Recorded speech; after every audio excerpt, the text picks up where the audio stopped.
Hello and welcome back to Work in Progress with Nicole Engelmann. This is my podcast where I talk to other female founders and business owners about their journey, about their wobbles, and also about practical tips, which is usually the second part of my conversation with my guests. So this is the second part with my guest, Assil Skaiky, who is the founder of Mustadam, rental fashion brand, which is in the making to do bigger things as well. So it's not just a rental fashion brand, it's going to be much, much bigger. And she's also a personal stylist as well. So in the second part, we're talking a bit about how to get into the fashion industry, because that can be quite a big thing and quite difficult. So thanks, Assil, again for joining. You're welcome. Let's get started. So how do you get into the fashion industry? Big question. Wow, this is a huge question. I have to say, I never did it like in a straight line. It never happened like that for me, and I don't really expect it to happen in a straight line for people either. I can say that looking at maybe 11 years ago when I did mine, it was a little bit more like formal, where now we have so much access, so much better access now to what we might have had before. And we have the world of Instagram, we have the world of LinkedIn, and I think a lot of people don't really see how great LinkedIn is doing right now and all the kind of results that you can get by messaging people. I've had a really great tip before from an old mentor that I worked with. I would definitely say, depending on your style, like the way you reach out, that is probably to do with your personality. If you are more of the shy, introverted, I think you kind of lean towards emailing, being a little bit more professional on LinkedIn. So there's no, reason why you can't do it the traditional way. However, I think if you're more of like extroverted and out there, and you've done a bit of modeling, you've done a bit of styling, and you've got a really cool Instagram page, I really wouldn't go down the route of like the seriousness and the traditional. I think contact your favorite stylist through Instagram, contact your favorite photographers through Instagram, depending really on what you're looking to do in fashion. There's so many different like angles to fashion. Photography, creativity, styling, I would definitely stick to your Instagram account. But a big but here is that please do not use your personal Instagram. Maybe you want to kind of create this nice creative profile for yourself to put the work on there. And then when you DM, when you send that introduction of, hi, my name is so and so, I've just graduated in etc. Or you may not have graduated, you may have done a diploma and you're very interested in assisting a stylist, assisting a photographer, assisting a makeup artist, whatever kind of angle you want to go down the route of. If it is creativity in that fashion field, I would definitely go through Instagram. Now, the other one is if you're looking down like the route of like PR or anything like that, or more like fashion writing or all these other jobs that are a little bit more formal, I would reach out on LinkedIn. I would say I would leave email to last, and you might be surprised, but looking at how things are now, I think people really want to see who you are. What I've learned recently, starting to create content for me as a founder, you will not believe this, Nicole. My founder content, where I've only had my Instagram account for a couple of months, this does so much better than having content on Mustadam's page that's been there for 3 years. You will not believe it. So you've got to build a base for yourself. You may not really want to go down the route of having an actual personal brand where you show up on camera on Instagram and do content and speak to camera, but at the same time, you kind of do have to represent yourself like in a really good manner. So definitely reaching out in the way that you should, according to what you're applying for or who you want to assist, let's say. Did you say you graduated about 11 years Yeah. ago? Yeah, because I think my thought even back then that part of graduating is you get contacts and you get to there's usually these graduate shows where then past graduates come and stuff. So that isn't really a thing anymore, or that doesn't help as much as social media, you would say. So that's a bigger platform to kind of get into now. I'm not going to speak from about that from my personal experience, because my experience was extremely brutal. We were not left with any contacts. I heard that if you work with other fashion schools, like schools in London, you really will be put forward to the right people. Now, talking about my personal journey, because I'm telling you my story on this podcast, I was very unfortunate. So, for example, we were left with no contacts. I had to do my own grind. I was doing an internship, leaving Portsmouth at 5 a.m. on a megabus or a coach to go down to London to reach for my 8 a.m. internship that finished at 5.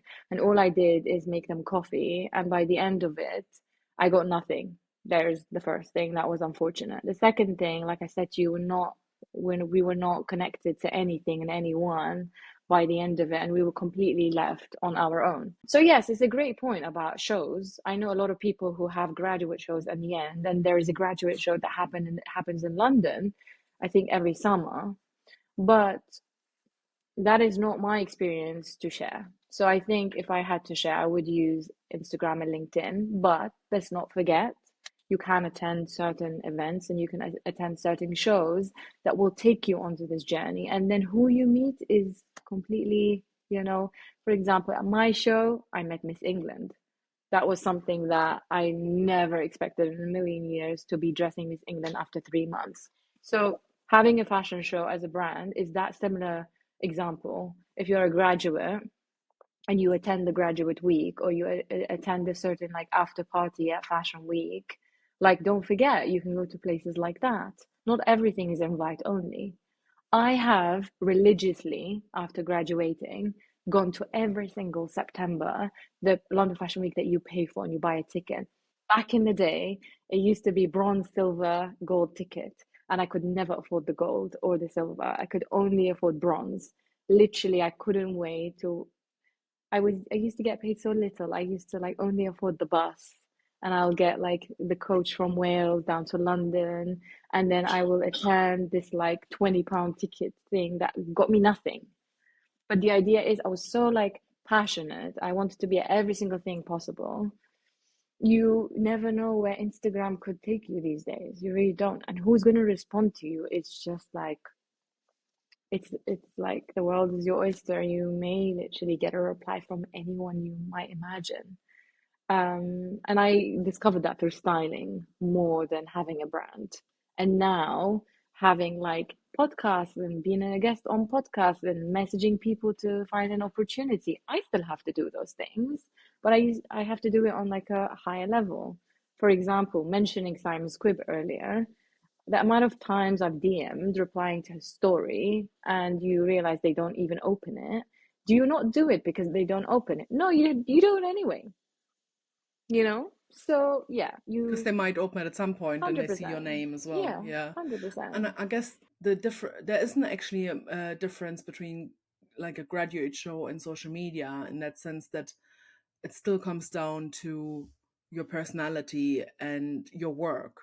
So you can have all the contacts in the world from from your university or your college, but if it doesn't, your style doesn't speak to someone or your personality doesn't speak to someone, they still won't give you the opportunity. You still need that for both social media or the in-person stuff where you get contacts. I totally agree. I'll tell you why this is so true. Because when I lived in Wales, went to Portsmouth University, and then I came back to Wales because London just completely shut me out. It's my character that got me into luxury fashion retail. That was luxury, and I had zero experience. 3 months later, I'm selling a £73,000 watch. How do I have experience for that when I come from selling perfumes on the high street? Because of my character. My cousin's friend met me once and he said, "Oh my gosh, you're on to big things in life." And I looked at him and I thought, "You met me like 10 minutes ago? Like you know nothing about me." And I will never forget this guy because it wasn't even my cousin who knew who I was, who worked in luxury retail herself. But he managed to just pick a talent and he just said to me, "You need to be on those shop floors doing what you need to do because you told me you want to have your own luxury brand one day." And I was a bit like, okay, this is strange. 6 months later, I'm in my room. He gives me a text and he says, "Where I work, it's a company called Chopard for fine jewelry." He was like, "Where I work, they're looking for someone. Are you interested in moving to London like you told me?" And I just thought to myself, like, me be working in the fine jewelry room in Selfridges, where I come from, the fragrance shop on the high street, in Swansea, in Wales. Like, you must be like crazy, because then there's no way they're gonna hire me.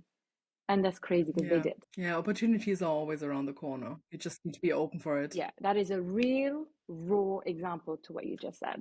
You never know who you're in the room with. It doesn't matter how small your skill is in comparison to who you're standing in front. The moment you've got the confidence, you know how to talk, which will lead on to what you wanted to talk about, how to pitch and things like that. Honestly, I don't think you can go and study this. I think it's just in you, you know? Yeah. Yeah, I think there's definitely things that you can learn to be better, but some people are just really good at certain things, and then Yeah. it's a natural talent. But I mean, you've already, mentioned it. The second thing is obviously because we did talk about you pitching to Simon Squibb and Helpbank. Yeah. How would you advise or tell people what should they do if they pitch to investors or to potential collaborators? How should you prepare? What should you have? What should you do or not do? I do think that being extroverted or introverted does play a part. And I think I am a little bit of both. But when it comes to this, you realize you have to put on like your savage hat. You've got to, like, before pitching, I was crying in the toilet. And if you see me pitch, you would never think this girl was crying in the toilet. And what I realize happens is when I do podcasts, when I do pitching or anything like that, or go on camera, you think this is the most confident girl. But you know what? I'm not. You've got to, in the moment, bring it out. It's like going on stage, if you really have to think about it. I have to put my makeup on, and I have to do my hair, and I have to go on stage. My dream is real. My dream is not fake. But the little girl in me, she doesn't want to do any of that, but she knows that she has to. So in order to prepare for things like that, there's not really much I can say other than practice and practice. But when those nerves kick in, there's no amount of practice that's going to get rid of that worry and anxiousness and fear. So you have to keep doing it until you can do it.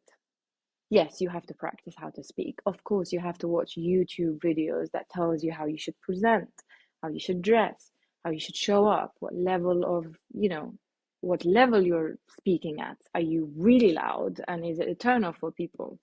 Things like that. But when it comes to being live, that's why I've been on TV and I was in the moment live. And if I was to have messed up anything, I was live on television. And if I was to tell you before any podcast and before any practice on Instagram Live or anything like that, before even going on camera and recording and having a really bad video, I was live on freaking television in my country.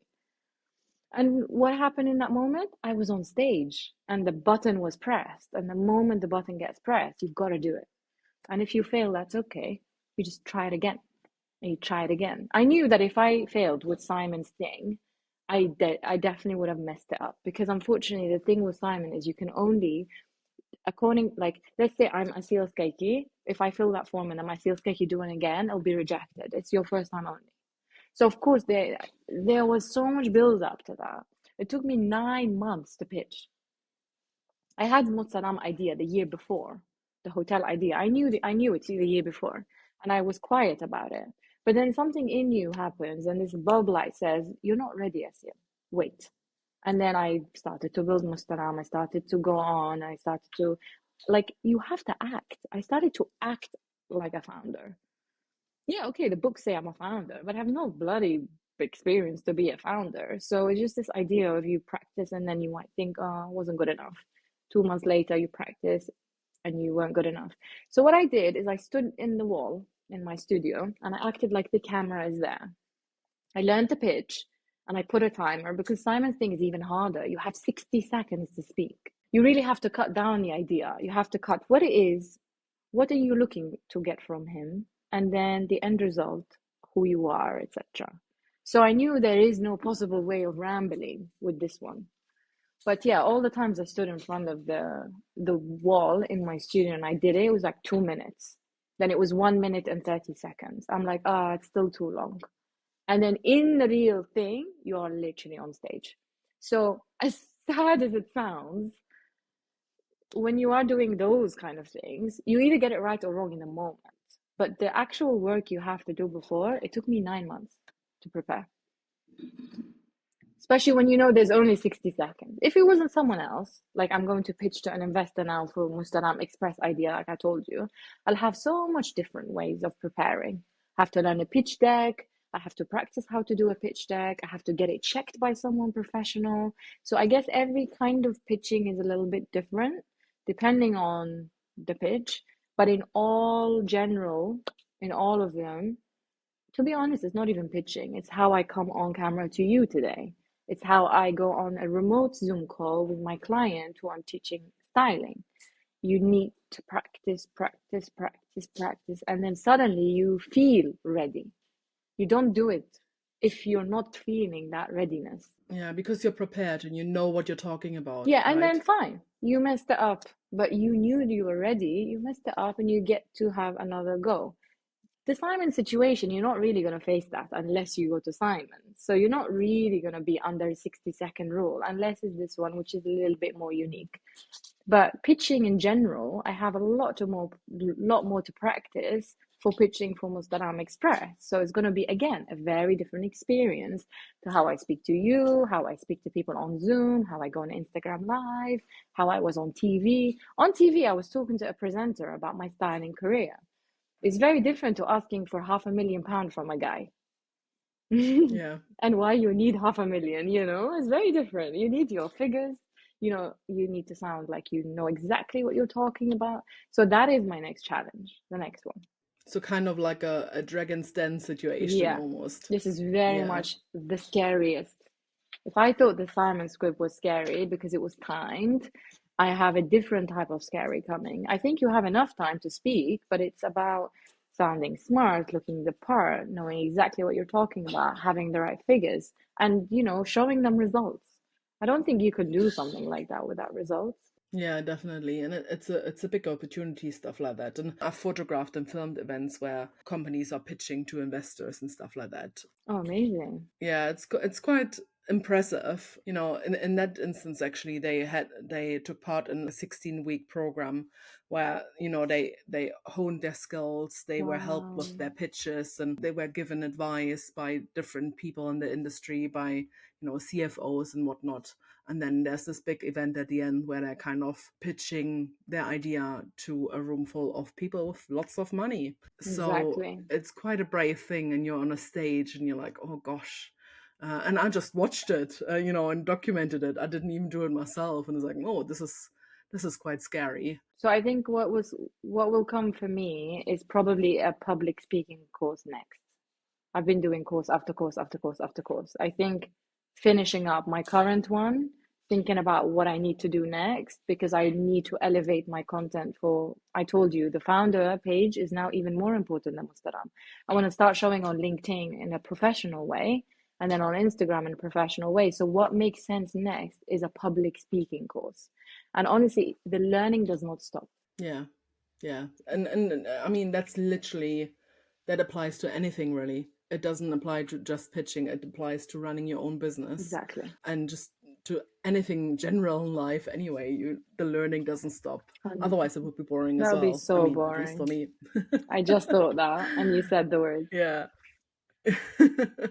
And I think that's one of the reasons why we also run our own businesses, Yeah, that we kind of got bored with the normal jobs and not inspired. And then, you start your own business and you are inspired and you're motivated and you're like, oh my gosh, this is exciting. And this yeah, happens because you have the freedom to decide where this goes.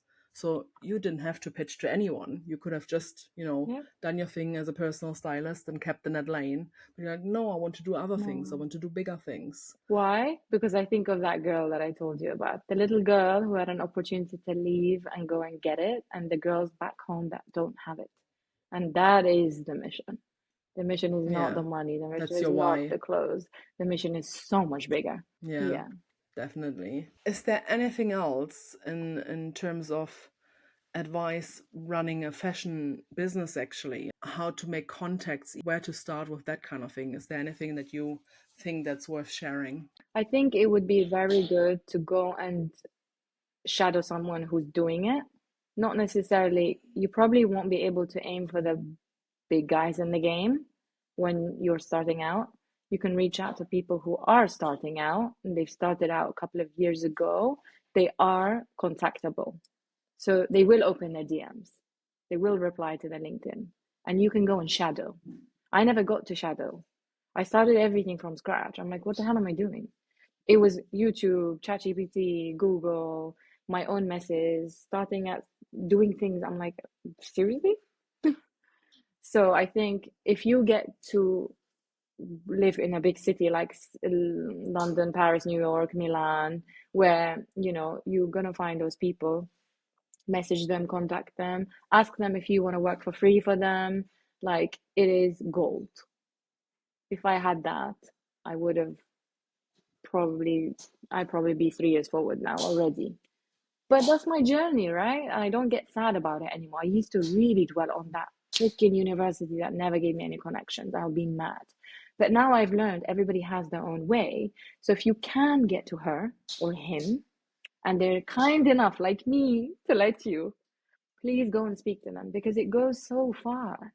You learn things early on. You get your hands on things faster. You start that Instagram page quicker. You start that LinkedIn page so much quicker. When you're doing it at 21, it is so different when you're doing it at 32. It is so different, Nicole. And that big chunk, maybe sometime I still dwell on it, but you never know, like, why it happened. I truly believe there's reasons behind everything, and I can just move on now and just try to grow rather than cry about all the years that were, lost. So if you can do that, practice, practice, practice. Maybe even if you can do once a week, like, it doesn't even have to be a lot. Set up that page, and the most gifted thing I have right now is I can finally get up on camera and I can speak. Start building the content, because you might think, oh, I can't do it and I don't know how. I used to make really bad content in the past, but it led on to the right girl, the right guy, the right thing that I needed to get to eventually start getting better content. Content isn't the best for me right now, but I'm getting there slowly. So start as fast as you can. And to be honest with you, I used to think, no, it's okay, we've got time. And I realize now it's all about making that decision really quickly.